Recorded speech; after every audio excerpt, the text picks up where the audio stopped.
Bismillahirrahmanirrahim. Assalamualaikum warahmatullahi wabarakatuh. Alhamdulillah wa nusalli ala rasulillah. Bismillah nabda wa alaihi natawakkal. Teman-teman yang saya cintai dimanapun semuanya, ada yang di rumah, di kantor, maupun dalam keadaan perjalanan, semoga kita semua dalam keadaan dinaungi oleh Allah Subhanahu wa Ta'ala. Kita senantiasa berkata bahwasanya aku adalah hamba Allah yang beriman. Apa sih iman tersebut? Iman adalah, kata ulama, iman adalah tasdiqun bil qalbi, yaitu mempercayai perintahnya Allah ataupun larangannya Allah dari hati nurani. Jadi saya ulangi lagi, tasdiqun bil qalbi, mempercayai perintah Allah ataupun larangannya Allah dari hati nurani. Itu disebut iman. Kita ambil contoh, kalau kita diperintah tatkala kita mau sholat, kita batal, kita harus wudhu dulu. Kita nggak usah komplain. Kenapa sih yang kentut itu adalah pantat kita? Kenapa yang kita kasih wudhu adalah muka kita? Kita nggak usah begitu. Kalau kita iman begitu. Kalau kita dilarang, kita ambil contoh makan makanan yang haram. Kita ambil contoh babi. Nggak usah kita kaji. Kenapa sih kita itu nggak boleh makan babi? Karena ada cacing pitanya. Oh, sebab cacing pita itu bahaya. Nah, kalau kita lihat seandainya ada ilmuwan yang bisa menghilangkan cacing pitanya, apakah dia berubah menjadi haram? Tidak. Jawaban orang yang beriman bagaimana? Iman itu, kenapa kalian tidak makan daging babi? Karena dilarang oleh Allah Subhanahu wa Ta'ala. Cukup. Itulah iman. Nah, iman itu apakah zaman sekarang saja? Tidak. Zaman dahulu iman, bahkan para sahabat yang berinteraksi dengan Rasulullah SAW itu jauh lebih tinggi. Kita ambil contoh tatkala Rasulullah SAW melakukan perjalanan yang sangat luar biasa, yaitu Isra dan Mi'raj, yaitu perjalanan dari Makkah Al-Mukarramah, dari Makkah menuju Masjidil Aqsa, dari Masjidil Aqsa ke Sidratul Muntaha, dari Sidratul Muntaha dilanjutkan lagi ke arsy-Nya Allah, kemudian di situ bertemu Allah, mendapatkan wahyu, mendapatkan perintah, yaitu yang terkenal difardukan sholat. Kemudian turun ke bumi, ke Masjidil Aqsa, kemudian sholat semua nabi-nabi terdahulu. Dibangkitkan oleh Allah dari Nabi Adam, Nabi sampai Nabi Ibrahim, Nabi Isa, sampai Nabi Muhammad berkumpul di situ untuk melakukan sholat 2 rakaat yang diimami oleh Nabi Muhammad SAW. Setelah itu, baginda Nabi melakukan perjalanan kembali, yaitu sampai ke Mekah. Hal itu semua dilakukan perjalanan yang sangat dahsyat tersebut, yaitu dilakukan hanya sepertiga malam saja. Bukan semalam, tapi hanya sepertiga malam. Ini bayangkan, secara logika tidak masuk akal.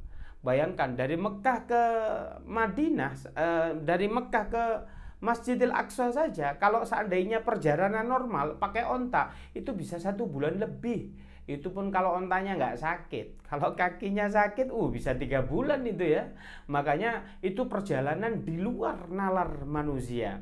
Nah, di luar manusia itu sedikit saya sederhanakan. Kita ambil contoh. Kalau ini ada pasir di sini. Kemudian saya minta tolong dipindahkan nggak jauh-jauh ke sini gitu. Kita mintanya pakai sendok. Kira-kira mindah begini berapa? Wah, bisa 3 hari itu ya. Walaupun pasirnya cuman mungkin 10 ember begitu ya. Mindahnya bisa lama, 10 hari bahkan. Tetapi kalau kita menggunakan alat besar langsung, itu hanya sekali saja.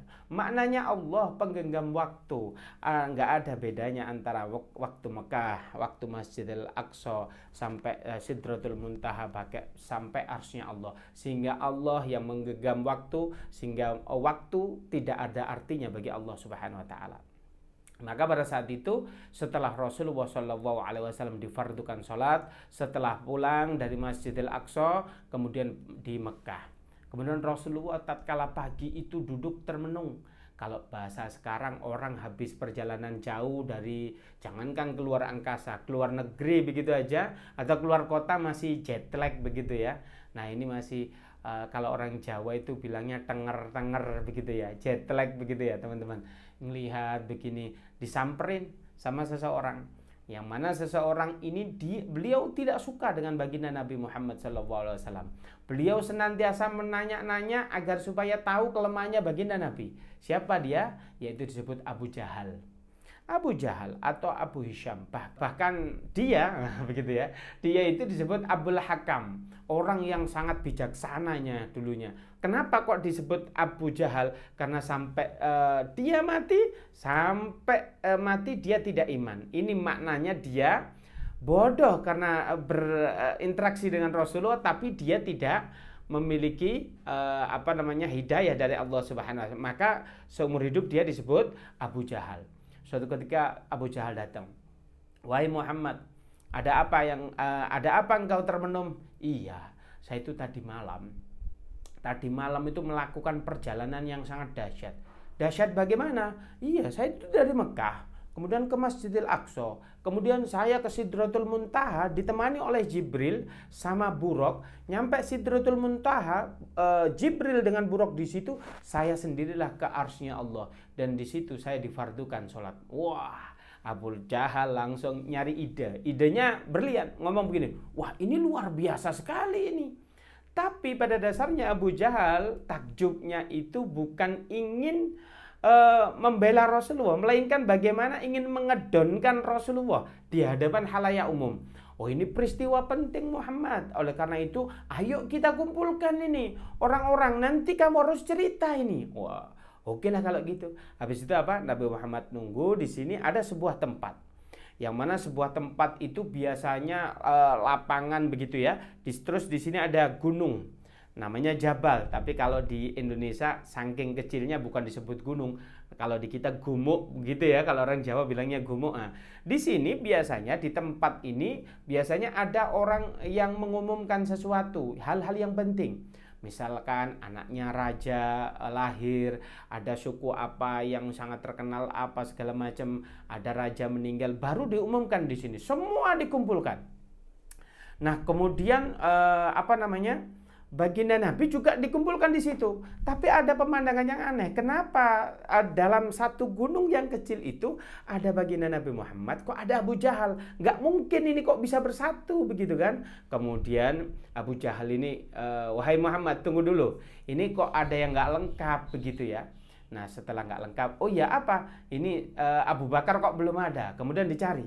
Sayyidina Abu Bakar dicari, ternyata beliau itu berada di pekarangan rumahnya. Beliau lagi berkebun di nanam anggur. Kemudian Sayyidina Abu Bakar didatangi oleh Abu Jahal. "Assalamualaikum." "Waalaikumsalam. Ada apa Abu Jahal? Kamu beserta teman-temanmu kok bisa mampir ke sini?" "Iya, ini temanmu sudah gila," katanya. "Teman yang mana ini?" "Ya Muhammad lah, siapa lagi?" "Kok bisa engkau katakan gila? Bagaimana dia tidak gila?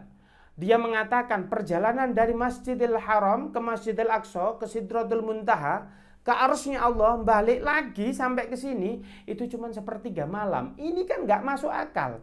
Apa jawaban Sayyidina Abu Bakar atas tuduhan yang diberikan oleh Abu Jahal itu? Kemudian beliau berkata, "Kalau yang berkata Muhammad, kalau yang berkata kekasihku lebih gila daripada itu, aku orang yang pertama kali percaya. Ini ada tembok, warnanya putih. Seandainya beliau mengatakan ini hitam, maka aku akan mengatakan ini hitam." Itulah imannya Sayyidina Abu Bakar, dari hati nurani. Itu yang disebut iman. Kemudian apa? Kemudian beliau berkumpul, kemudian baginda Nabi Muhammad SAW menceritakan to Z bagaimana perjalanan beliau dari Masjidil Haram ke Masjidil Aqsa ke Sidratul Muntaha. Betul saja, sesuai harapan dari Abu Jahal, semua orang itu hampir-hampir saja murtad, keluar dari keyakinannya.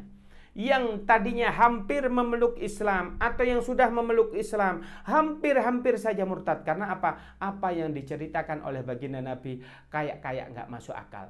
Kemudian Allah mentakdirkan untuk Sayyidina Abu Bakar. Sebentar dulu, izinkan saya berbicara. Saya ingin bertanya kepada Rasulullah, boleh? Boleh. "Ya Rasulullah, apakah betul kamu tadi malam melakukan perjalanan yang engkau ceritakan tadi?" "Iya, betul." "Berarti engkau ini pernah ke Masjidil Aqsa?" "Iya, betul." Oh, sampai sini dulu. Kemudian apa? Sayyidina Abu Bakar berkata, sekarang siapa di antara kalian yang pernah ke Masjidil Aqsa? Kumpul itu kurang lebih 9 sampai 10 orang. Silakan duduk di depan. Oke. Kamu semua bersaksi bahwasanya Nabi Muhammad ini belum pernah datang ke Masjidil Aqsa. Iya, belum ada itu. Iya, saya tahu ini. Kalau Muhammad bab ini jujur, nggak pernah dia ke Masjidil Aqsa. Nggak pernah memang. Bahkan Nabi Muhammad itu disebut Shadiqul Amin, orang yang sangat terpercaya. Itu dikasih branding itu oleh mereka sendiri, orang-orang kufar pada saat itu. Maka pada saat itu Sayyidina Abu Bakar berkata begini, kalau memang engkau ya Rasulullah tadi malam sudah ke Masjidil Aqsa, maka seluruh orang yang pernah ke Masjidil Aqsa silahkan tanya apapun kepada baginda Nabi tentang Masjidil Aqsa. Kemudian ada yang di sini nanya, apakah kamu jumlahnya jendela seandainya ditanya? Wah, baginda Nabi menjelaskan jendelanya begini. Apa warnanya ini? Semuanya begini. Diterangkan detail. Bagaimana keadaan Masjidil Aqsa itu diterangkan seolah-olah baginda Nabi sudah sering kali ke sana. Lah kemudian apa? Lah kemudian Sayyidina Abu Bakar berkata, inilah wahai kekasihku baginda Nabi Muhammad SAW, tidak mungkin beliau berbohong. Buktinya apa? Beliau tidak pernah ke sana. Beliau hanya pernah ke sana semalam saja. Tatkala ditanya sama orang-orang itu, semua bisa menjawabnya. Semua orang yang tadinya mau murtad, biidznillah orangnya menjadi iman. Bahkan seluruh kota banyak yang beriman. Inilah apa ya, boleh dikatakan fadilahnya orang yang beriman. Jika berkata maka dibackingin oleh Allah Subhanahu wa taala. Tidak cukup sampai situ. Bahkan Sayyidina Abu Bakar berkata semacam ini, ada apa lagi ya Rasulullah? Oh iya, tatkala saya perjalanan kembali ke sini, mau ke Madinah, ke Mekah ini, maka pada saat itu ada musafir. Nah kira-kira sebentar lagi dia mau nyampe. Oh iya.